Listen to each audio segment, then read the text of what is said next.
Irmãos, nós vamos ao capítulo 42 do Gênesis.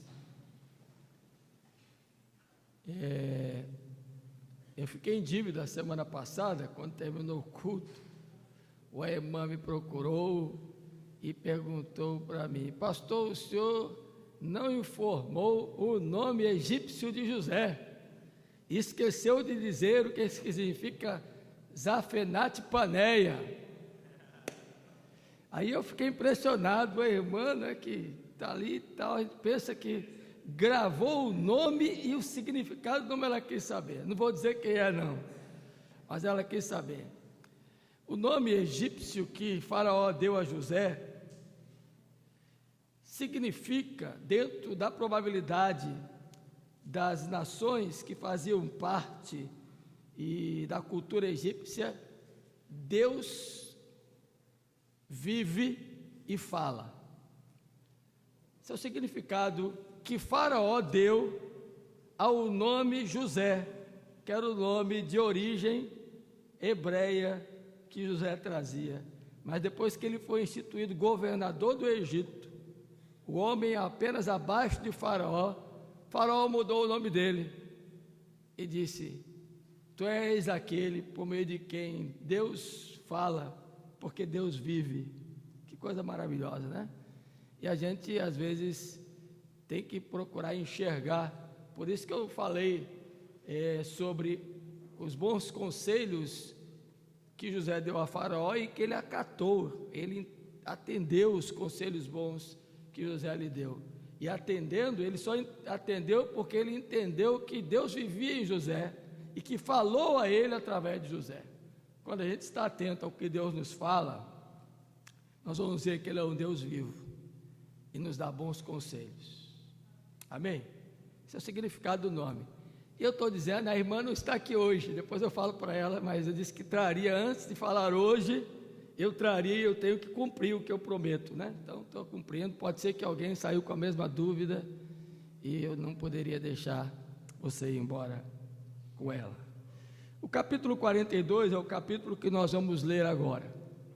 Nós vamos fazer, a exemplo do capítulo 41, uma divisão em duas partes distintas. A primeira nós vamos falar hoje, e nós vamos ver algumas lições preciosas que Deus tem para nós, nesta ida dos irmãos de José, que desceram até o Egito, lá da região de sua terra, para buscar alimento, em virtude da fome, que agora, naqueles 7 anos de vacas magras e de espigas secas, estavam acontecendo conforme a interpretação que José deu ao sonho de Faraó, e atingiu inclusive as regiões lá de onde se encontrava a família de José e seus pais e irmãos. E ele lhes dá uma ordem, dizendo que se levantassem e fossem buscar, comprar mantimento no Egito, para que não padecessem. E nós vamos fazer a leitura do versículo 1 ao versículo 24, e depois, na outra oportunidade, leremos e veremos os 25 a 38, que é o regresso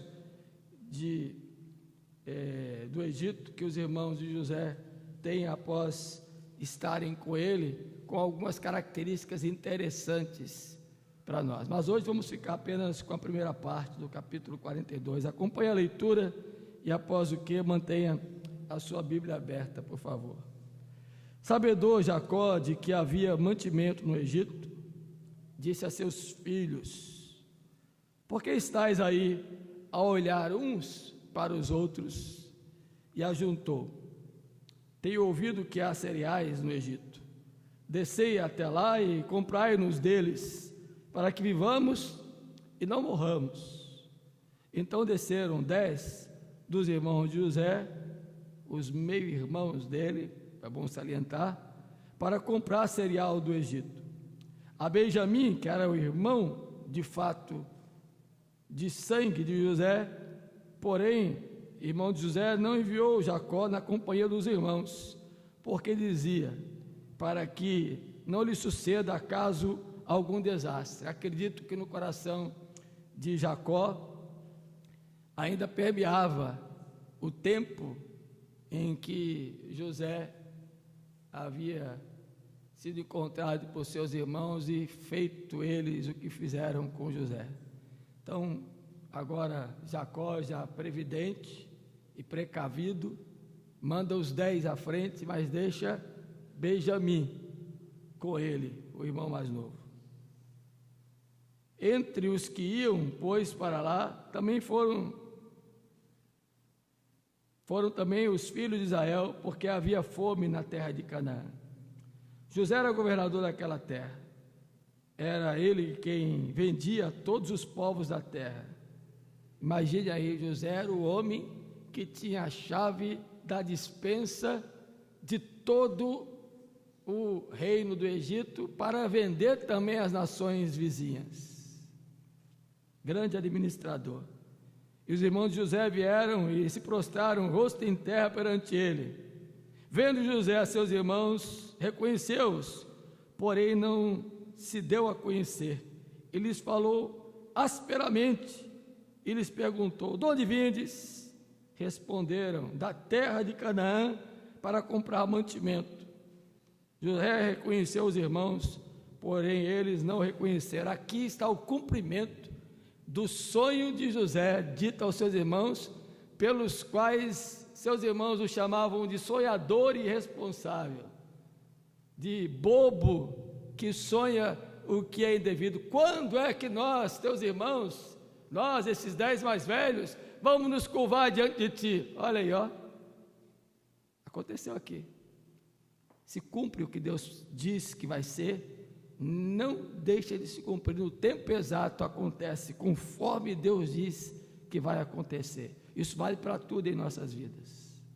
Então se lembrou José dos sonhos que tiveram a respeito deles e lhes disse: vós sois espiões e viestes para ver os pontos fracos dessa terra. Aparentemente o texto, embora fale que José agiu asperamente com seus irmãos e trouxe-lhes esta palavra dura, a ideia aqui não é simplesmente de uma aspereza de vingança. O entendimento que os historiadores fazem é uma maneira disciplinar que José está tendo para com seus irmãos, para que quando fosse se revelar a eles, oportunamente isso iria acontecer, eles já entendessem todos os propósitos de Deus na vida deles e estivessem já com o coração arrependido do que haviam feito com o seu irmão. José estava aguardando para o momento oportuno esta revelação que vai acontecer lá no capítulo 45, e onde há um grande choro e uma grande revelação e a reconciliação. Mas por enquanto esse foi o tratamento de José. Responderam-lhe: não, senhor meu, mas vieram os teus servos para comprar mantimento. Veja que atitude, né? Não sabiam que era José. E é assim, há um ditado popular que diz que quem bate esquece,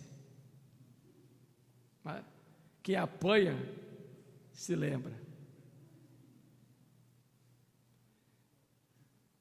Na cabeça dos irmãos, José já estava para lá de 7 palmos da terra. Jamais poderiam imaginar que aquele homem importante do Egito, que agora estava ali abaixo só de Faraó, que era o detentor do poder, administrador de todos os mantimentos, fosse José. E sequer reconheceram a voz. Quem sabe José estava até com sotaque egípcio, né? Com o nome daquele também, Zaphenath-Paneah. Eles não chegaram. Olha como Deus é providente, né? Deus diz assim: Faraó, mude o nome desse homem, porque os irmãos dele vão chegar lá, e se chegarem, vão imaginar que é José, porque ele foi vendido para uma caravana e quem sabe não foi parar aí no Egito. Mas não, os irmãos estavam diante, na mente deles, do governador Zaphenath-Paneah, e não de José, e nem a voz reconheceram. Se humilham e já chamam-no de Senhor. Pense que lá quando venderam ele e o maltrataram, ele era um irresponsável sonhador. Agora, o Senhor de toda a terra.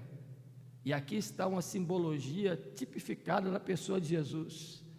aquele que é o dono de toda a terra, conforme o Salmo 24 nos diz, o Senhor de toda a terra, de todos os mundos, aquele que administra os bens do Pai para nós, aquele que representa o senhorio sobre todos os povos, é Jesus. E José é um tipo de Jesus, lembram? José amado por seu pai, odiado e humilhado por seus irmãos, agora exaltado no trono da governança do mundo antigo. A mesma coisa foi Jesus, amado pelo Pai, esquecido e maltratado pelos seus que o rejeitaram, humilhado com a morte de cruz, mas exaltado em glória, e à direita do Pai está, de onde governa todas as coisas.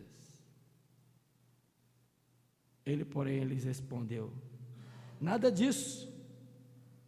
Pelo contrário, viestes para ver os pontos fracos da terra. José já lança uma acusação: vocês são espiões.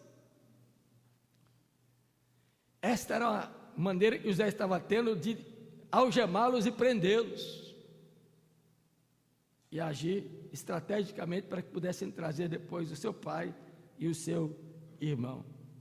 Eles disseram: nós teus servos somos 12 irmãos. Olha só, a consciência já começa a acusar: somos 12, nós 10 aqui, Benjamim que ficou lá. E olha o que eles dizem: filhos de um homem da terra de Canaã, o mais novo está hoje com nosso pai, outro já não existe. Já dizem assim: ó, somos 12, só tem mais um que é o mais novo. Eles não citaram nem o nome de José. José já sabia que era eles. Outro não existe. Para ele, José não existia mais, mas estava ali diante deles. Então lhes falou José: é como já vos disse, sois espiões. Nisso sereis provados pela vida de Faraó. Daqui não saireis sem que primeiro venha o vosso irmão mais novo. Já pensou? Enviai um dentre vós que traga vosso irmão, vós ficareis detidos, para que sejam provadas as falsas palavras, se há verdade no que dizeis, ou se não pela vida de Faraó sois espiões. José queria saber se eles não haviam feito com o seu irmão o mesmo que haviam feito com ele. Olha a cabeça de José. Enviai um dentre vós, diz o versículo 16, repetindo, que traga vosso irmão, vós ficareis detidos para que sejam provadas as vossas palavras, se há verdade no que dizeis, ou se não, pela vida de Faraó sois espiões. Queridos, essa expressão nos ensina que a gente deve pensar sempre em sermos verdadeiros. A mentira é mortal. Ela é inclusive produto do pai da mentira, que Jesus diz em sua mensagem aos escribas e fariseus, lá em João 8:44. E a mentira, ela mata, ela é mortal, e as pessoas às vezes têm que ser provadas se são verdadeiras ou não.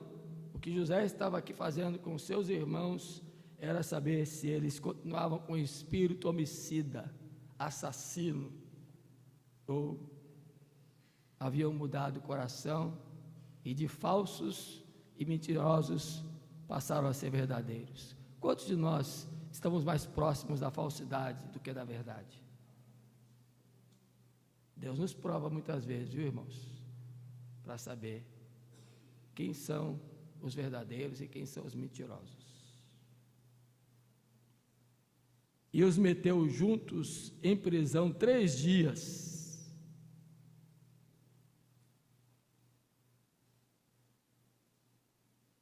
Se sois homens honestos, fique detido um de vós na casa da vossa prisão.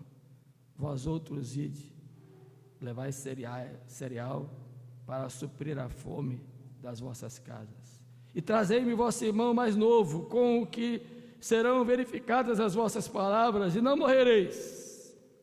E eles se dispuseram a fazê-lo. Então disseram uns aos outros: na verdade somos culpados no tocante ao nosso irmão, pois lhe vimos a angústia da alma quando nos rogava e não lhe acudimos. Por isso nos vem esta ansiedade, e agora a consciência lhes acusa. Agora, o que haviam feito com José lá atrás, anos passados, vem à tona. E meu querido irmão, minha querida irmã, não adianta.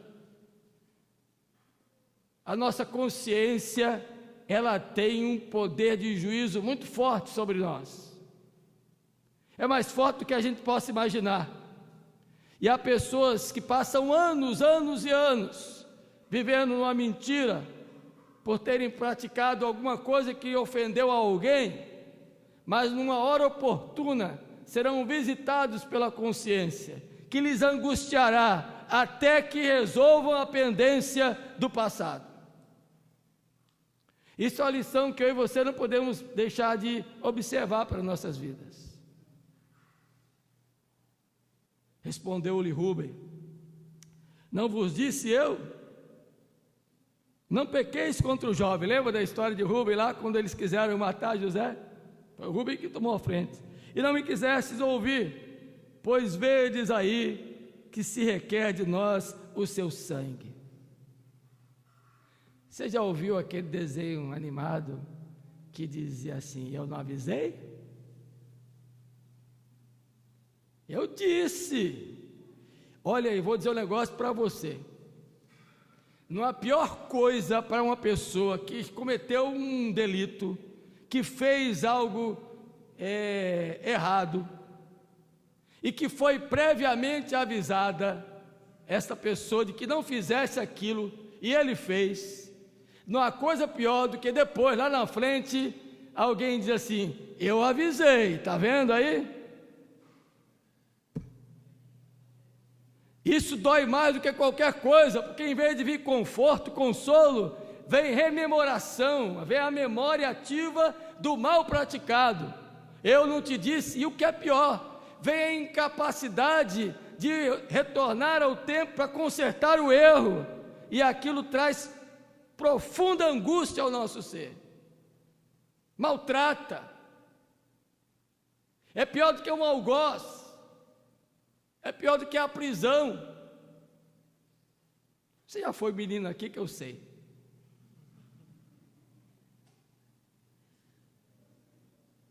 E quando o menino erra, pergunta a ele aí, viu, Araceli? Pergunta a ele aí, viu, Álvaro? E você diz: eu não avisei, Arthur, eu não avisei, Jonatas. Eles vão ficar mais apavorados ainda. Quando eu era jovem, adolescente, já tem um tempinho, não tem muito não. Eu aprendi a dirigir com 11 para 12 anos de idade. Precoce, né? E nós tínhamos uma propriedade no interior que ainda existe, está lá, na cidade do Acari, do Rio Grande do Norte, a cidade mais limpa do Brasil, a fazenda Coronel Santa Rosa, que leva o nome do meu bisavô, que foi coronel, e do meu pai, que também foi coronel, ambos Santa Rosa.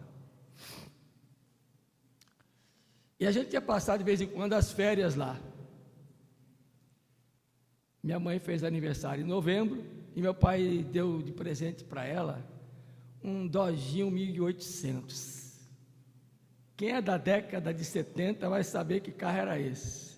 Era o carro top, um Dodginho 1800, cinza de capota de vinil.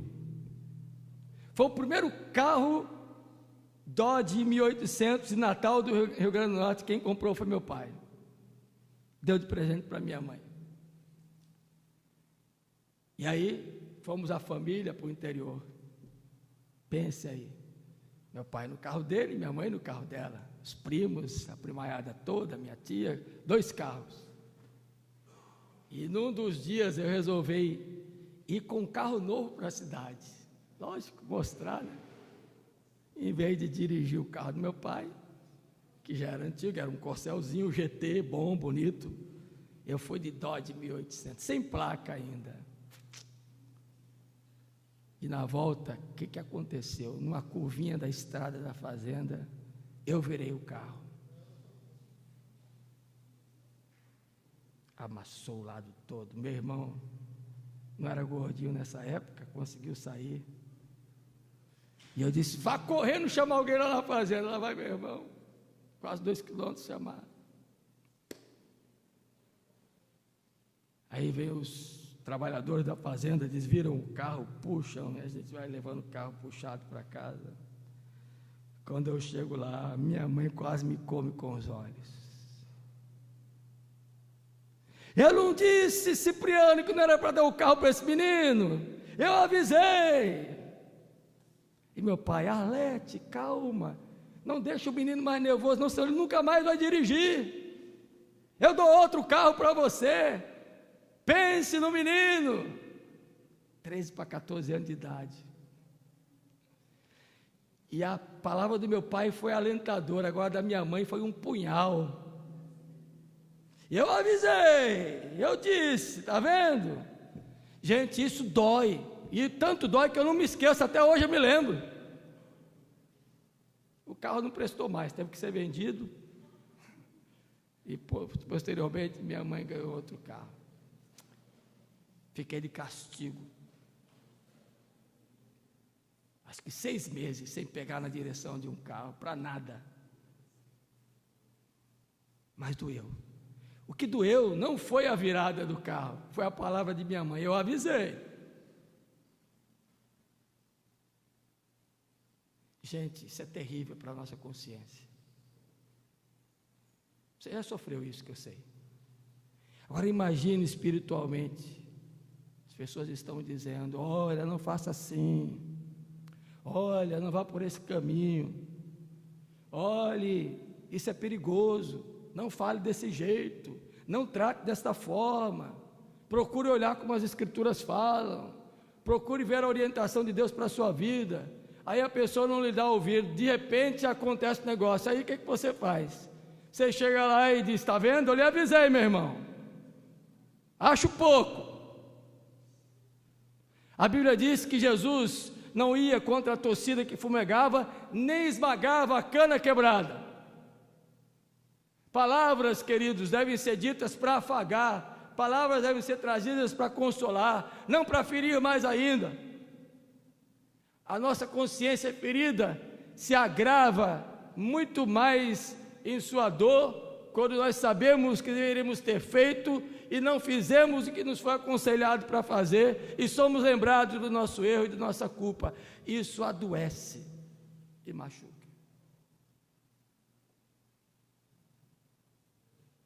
Eles, porém, não sabiam, versículo 23, que José os entendia, porque eles falavam por intérprete. Aí agora eles sabem, pensam, não pode ser José, porque quem está interpretando, José devia estar falando fluentemente o egípcio. O Safenate Paneia que estava ali, não era o José. E retirando-se deles, chorou. Depois, tomando-lhes, falou, tomou a Simeão dentre eles e os algemou na presença deles. Veja que José se retira para chorar. José não aguenta o que está acontecendo. Ele vai chorar de novo, lá no capítulo 45. Um choro mais agudo ainda. Depois volta, prende Simeão, e diz para os outros 9 voltarem e trazerem o pai e o irmão mais novo. Esta é a passagem que acabamos de ler. Eu queria finalizar trazendo para você algumas colocações aqui, além daquelas que fez na elucidação. O capítulo 42, ele nos traz o relato de como os filhos de José se dirigiram para o Egito e de forma humilde foram se apresentar ao seu irmão sem saber que ele era José, e sim o governador, para comprarem trigo. O medo que tiveram de José, ou José lhes tratará asperamente, duramente, invadiu o coração deles, tomou conta do coração. E eles voltam para casa agora com uma notícia: Simeão ficou algemado, Simeão ficou preso. Este é o relato que nós temos no capítulo 42 do encontro de José com os seus irmãos. Algumas lições para mim e para você, para a gente ir embora hoje refletindo. Primeira delas, saiba de uma coisa: a fome sempre vai nos visitar. Sempre. E eu não estou falando aqui da fome que visita todo dia, 8, 9 horas da manhã, meio-dia, 1 hora da tarde, ou antes de dormir, que tem gente quando fica faminta, perde o tino. Não estou falando dessa fome não. Ela existe, sempre chega para nós também, todo dia. Tem gente que se não comer 5 vezes no dia, e não comer, ó, eu tinha um colega que almoçava de manhã, de tarde e de noite. Comia feijão, carne, arroz e farinha de manhã, comia feijão, carne, arroz e farinha de meio-dia, e comia arroz, feijão, carne e farinha no jantar, e comia o mesmo feijão, arroz, carne e farinha antes de dormir. O bicho, viu o negócio daquele? Só para vocês terem uma ideia, ele cozinhava 1 quilo de feijão por dia. Eu não vou dizer o nome dele, porque alguns conhecem aqui.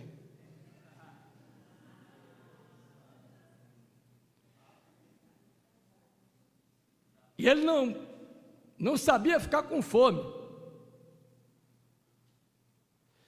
Mas o que eu quero dizer para você é que a fome vai nos visitar mais cedo ou mais tarde. E a pior fome que existe é a fome espiritual, é a fome de Deus.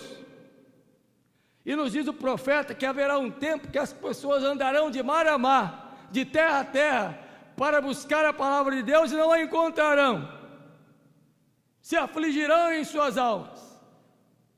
E nós temos tido pão, temos tido alimento todos os dias. O que estamos fazendo da alimentação que temos recebido? Que valor temos dado ao tempo que o Senhor nos traz de fartura espiritual, de alimento espiritual, de mensagem que recebemos aqui, que temos recebido todos os dias? Que valor damos ao tempo da fartura? Porque saiba, uma hora vai te visitar a fome espiritual e a miséria se instaurará em teu coração. A fome é certa. Momentos e tempos de fome nos visitam invariavelmente em nossa caminhada. Por outro lado, Deus faz isso para nos provar a fé, para nos fazer ver se confiamos ou não nele no tempo de falta, no tempo de escassez. Tudo posso naquele que me fortalece, diz o apóstolo Paulo lá em Filipenses capítulo 4.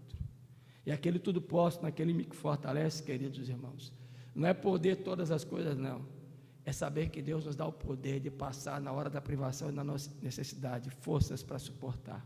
É isso que significa o texto lá de Paulo. E o Salmo 23 nos diz: o Senhor é o meu pastor e nada me faltará. Guarde isso. Segundo lugar, queridos, uma outra lição que eu tiro daqui para mim e para você é que a gente não deve ficar só olhando onde tem pão na hora da fome. Olha o versículo 41 do capítulo 42. Sabedor Jacó de que havia mantimento no Egito, disse a seus filhos: por que estáis aí a olhar uns para os outros? Tem gente que fica a vida toda assim, só olhando, só imaginando, e olha um para o outro, ninguém faz nada, não toma decisão, não toma postura, é o tempo todo sabendo que a fome está instaurada, sabe onde há alimento, mas ninguém toma iniciativa. Não adianta ficar só olhando um para o outro não, queridos, é preciso tomar atitude, é preciso ir à casa do pão, e Jesus é o pão da vida, e a casa do pão está aqui, ó, é o lugar onde nós congregamos. Não adianta ficar só nos olhando e achando tudo muito bom e não buscarmos solução para a fome espiritual que se instalou em nossa vida. E esta fome espiritual nos leva a uma inanição espiritual. E a inanição espiritual nos conduz a uma fraqueza espiritual. E a fraqueza espiritual nos levará a cair, a pecar contra o Senhor, a pecar contra o irmão e a cometer o que não agrada ao Senhor. Enquanto ficarmos nos olhando somente e achando o que um é e o que o outro é, quem vai tomar a decisão, quem vai fazer o que deve ser feito, não vamos nos alimentar. Suba à casa do pão, venha adquirir pão, senão você vai morrer, diz o versículo número 2. E ajuntou, tenho ouvido que há cereais no Egito, descei até lá e comprai-nos deles, para que vivamos e não morramos. A vida que temos espiritual depende do alimento espiritual que nós estamos comendo, de onde vamos buscar esse alimento. Tem muita gente morrendo.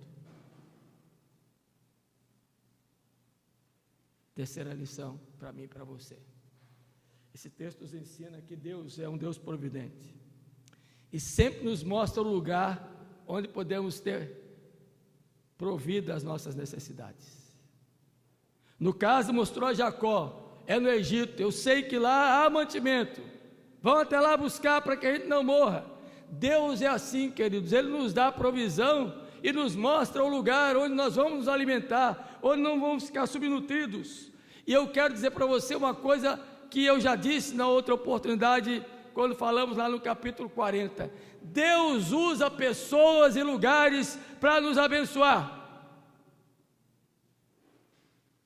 Nós é que temos que enxergar onde estão essas pessoas, e que lugar é esse. Podíamos até tocar a letra da música, né? Que amor é esse? Por que lugar é este?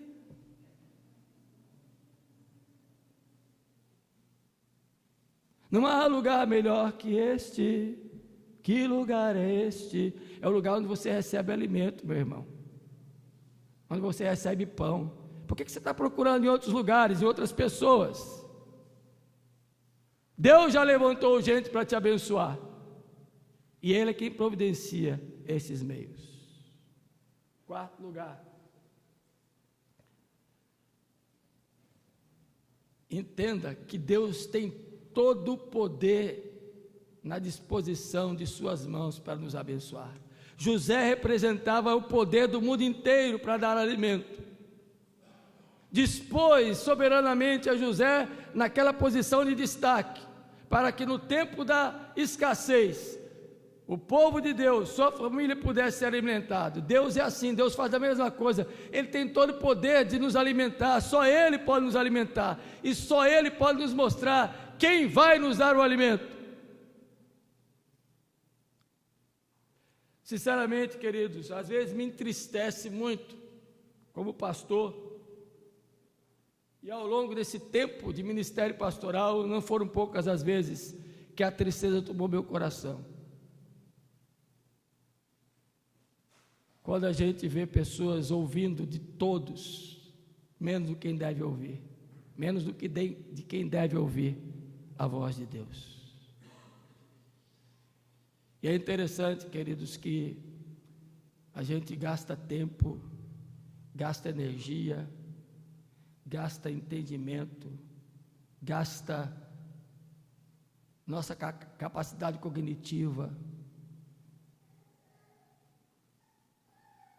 para estudar, para preparar, para trazer uma palavra que seja bíblica, com conteúdo bíblico, mas que possa ser aplicável, contextualizada ao nosso tempo e à nossa época, e as pessoas não ouvem. Aí vem um qualquer lá, num programa de rádio, num relance da televisão, numa música sem qualquer ensino, sem qualquer fundamento, ou um que passa rapidamente com a mensagem aparentemente espetacular, fabulosa: este é o homem. Como é triste. No estudo de hermenêutica e homilética que tivemos aqui, inclusive, se eu abrir aqui um parêntese, os certificados estão sendo prontos, eu queria entregá-los hoje, mas tinha muita gente faltando, estão sendo prontos, eu entregarei oportunamente o mês que vem, viu? Num culto de festa. Mas numa daquelas aulas, o diácono Caio, que hoje esteve aqui ministrando, e uma boa palavra, porque eu ouvi depois, ele falou sobre a esperança de Pedro, não foi? Está vendo? Quem estava aqui ouviu, eu também ouvi. Fui muito edificado hoje com a palavra dele. Ouvi depois. E ele disse: pastor, nunca me esqueço um congresso que eu fui, onde o reverendo Jeremias Pereira trouxe uma palavra para nós, os congressistas. O reverendo Jeremias disse que todo mundo fica alvoroçado quando um pregador vem trazer uma palavra para a igreja. Às vezes é a mesma palavra que o pregador do dia a dia, do cotidiano, do café com leite, do arroz com feijão dá todo domingo. Mas como é diferente, vem de outra pessoa, vem de alguém com um naipe maior, com um linguajar mais interessante, todo mundo quer. E tem gente que quer aquela pessoa e quer que o seu pastor seja daquele jeito. Ele disse: eu estou cansado de ir para muitas igrejas aí, e as pessoas dizem: como queria que o nosso pastor fosse como o senhor, reverendo Geré. E ele disse no microfone: meu querido, minha querida irmã, o pastor que você tem que ouvir é o seu pastor.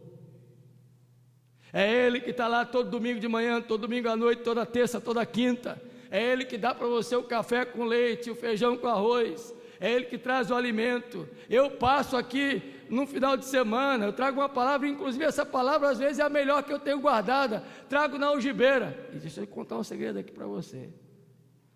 Quando eu vou pregar aí convites aí fora, eu só prego o que eu já preguei na igreja. Eu não prego mensagens novas lá fora, não. Eu só prego aquilo que eu já preguei para o meu auditório. E geralmente eu levo aquelas mensagens que eu acho que para mim são as mais, sabe? As mais marcantes. Eu passei um tempo que eu era convidado para pregar em tudo que era lugar aí. Aí eu levava 3, 4 sermões, que para mim eram os, sabe? Aqueles golden logos, né? Palavra de ouro. Como é a palavra em inglês? Word. Golden word. E pense como era bom. Os meninos, quando eram pequenos, diziam: pai, eu já estou cansado de ouvir, porque eles viajavam com a gente. Estou cansado de ouvir esse sermão aí. Era o top. Eu nunca mais preguei, ó. Aliás, eu nunca preguei ele nem aqui. De tanto eles falaram, eu deixei de pregar nas conferências que eu ia. E ainda hoje é assim, eu escolho aqueles 2, 3 ali, que eu sei que vai ser bomba. Aí a pessoa passa: ô pastor, que bom, tal. Eu digo a mesma coisa que Jeremias: fique com o seu pastor, meu irmão. Isso aqui Deus me trouxe para você ouvir, essa é boa, mas fique com o que o seu pastor diz. E a gente se entristece, queridos, quando a gente vê o rebanho que o Senhor nos confiou para alimentar, ouvindo de todos, menos de quem devem ouvir. Agora também é confortante, edificante, quando passa-se a porta ali e dizem: boa palavra, pastor, gostei. Não precisa dizer não precisa não, mas quando diz é bom também. E tem gente que sempre diz: sabe o que eu fiz? Eu sei que algumas pessoas estão anotando a série de Gênesis, e eu disse: eu quero que vocês me passem como vocês ouviram. Não é como eu fiz o meu esboço, é como vocês ouviram, para saber o grau de entendimento do que eu falei, que eu quero fazer um livro, e escrever um livro de minhas meditações à luz do auditório. E já pedi a uma delas, ela já está ali anotando. Ô pastor, não tenho todas não, mas tem outra gente anotando. Faça isso. E Denise está me devendo meu devocionário. Já pedi a ela para catalogar 365 palavras desse jeito, que eu vou escrever um livrinho. É bom quando a gente sabe que edificou, mas não é isso que a gente quer ouvir. A gente quer saber que as pessoas se alimentam da provisão diária que Deus lhes dá e não vão atrás, fora de outros alimentos. Ainda bem que era José quem estava lá, senão eles teriam voltado de mãos vazias. Quinto lugar, é preciso que a gente enxergue onde está o pão. E enxergando onde está o pão, desejamos saciar a nossa alma. Queridos, se não buscarmos satisfação para alimentar a nossa alma do pão dos céus, nós vamos morrer famintos. Há um cântico antigo que diz assim: do pão do céu me nutrirei, da fonte eterna eu beberei. Dá para dar Mi maior aqui que eu vou cantar ele. A gente cantava em acampamento na hora da refeição. Do pão, como é? Tá alto, não tá? Ré maior. Pão do céu me nutre, da fonte eterna.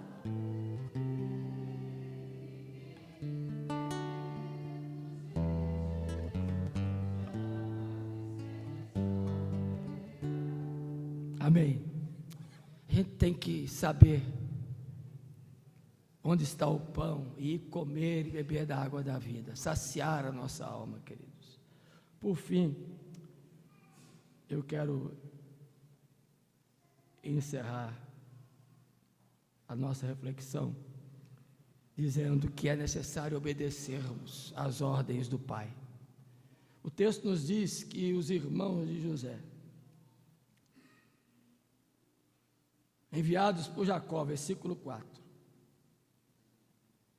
foram de Canaã até o Egito e obedeceram a ordem do pai. Como lá no Egito obedeceram a ordem de Zafanato-Paneia, voltaram com alimento para trazerem depois o seu pai e o seu irmão. A obediência faz toda a diferença, queridos. Quando a gente ouve de Deus o que Ele está nos falando e obedece, nós seremos fartos em nossa alma. Quem não obedece o que Deus fala, vai viver na inanição espiritual. Eu quero concluir dizendo para você uma coisa que eu guardei para falar hoje.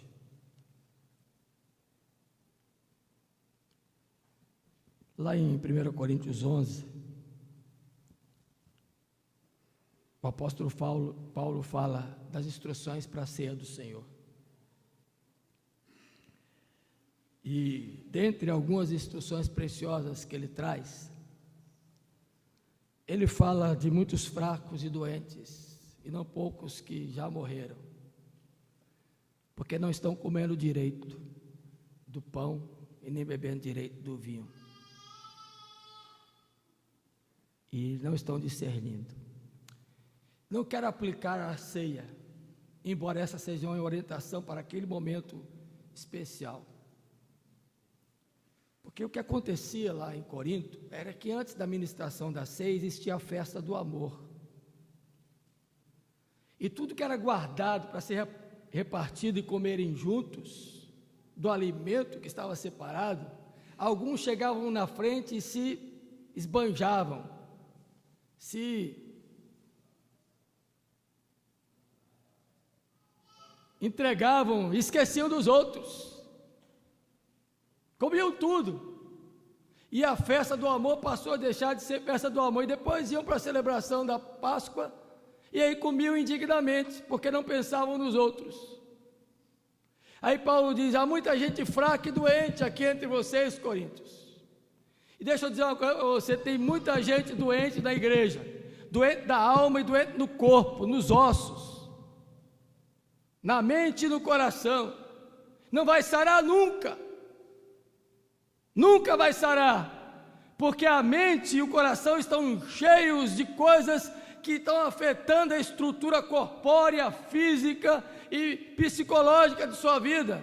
Ainda não se reconciliaram direito, ainda não enxergam o outro como deveriam enxergar, ainda não comem na mesma hora, na mesma mesa, com a mesma alegria, não se satisfazem juntos. A mesma palavra que é dita alimenta A, mas não alimenta B, e o B não se alimenta porque está doente.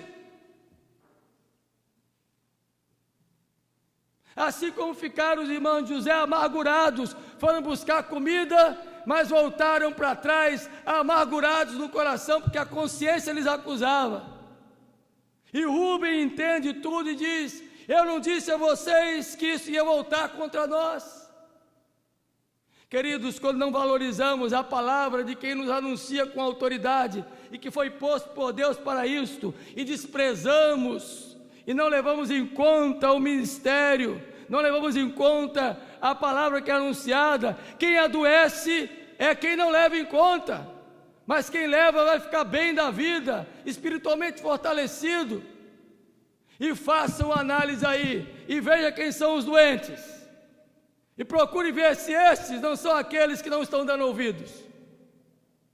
Aí você vai fazer uma análise própria e sincera de você e vai tomar a decisão correta e mudar de atitude e buscar Benjamim e falar a verdade, como falaram depois, que nós vamos ver na sequência do capítulo, e serem sarados e curados e o alimento fazer sentido para as suas vidas.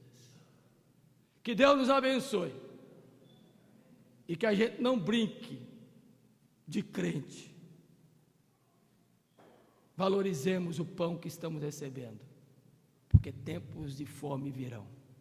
Que Deus nos abençoe.